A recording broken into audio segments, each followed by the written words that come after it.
একদিন মাগরিবের নামাজের পূর্বে এক মুসল্লি এসে বলতেছে, হুজুর,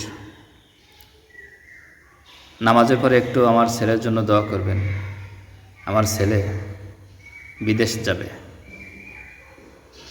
আমি বললাম, কাকা, আপনার ছেলে তো দেশে ভালো ইনকাম করে, তো বিদেশে পাঠানোর কি দরকার?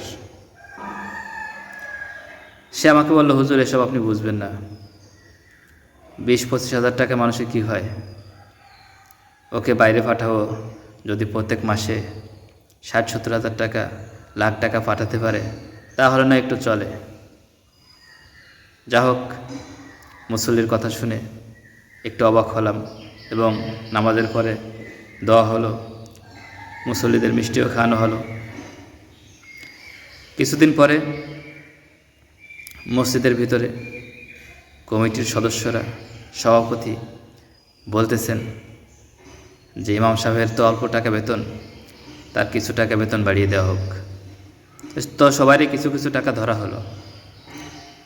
যেই পিতা তার ছেলেকে বিদেশে পাঠানোর জন্য কয়েকদিন আগে দোয়া চেয়েছিল, তাকে বলা হলো, আপনি 200 টাকা বেশি দিবেন। সে রেগে চিৎকার করে উঠল, পারবো না আমি 200 টাকা দিতে। হুজুরের 7,000 টাকা বেতন দিয়ে হুজুরের হয় না? তখন আমার মুখটা বন্ধ রাখতে পারল না। আমি বললাম, কাকা, আপনার 25-30 হাজার টাকায় সংসার চলে না, এই জন্য সন্তানকে বিদেশে পাঠাবেন লাখ টাকা কামাই করার জন্য। আপনার 20-25 হাজার টাকায়, 30 হাজার টাকায় হয় না, আর ইমাম সাহেবের 7,000 টাকায় হয়ে যায়। সে বলল, হুজুর, একটা কথা কি জানেন? আপনাদের অল্প টাকা বেতন হলেও আপনাদের টাকা বরকত আছে।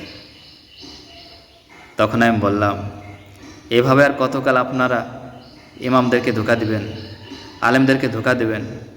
যারা আপনাদেরকে দুনিয়ায় ভালো পথে চলার আদেশ দেন এবং জান্নাত পর্যন্ত পৌঁছিয়ে দেওয়ার জন্য চেষ্টা করেন, তাদের আপনারা যে সম্মান দেন, তাতে আপনারা আল্লাহর কাছে কিভাবে জবাব দেন?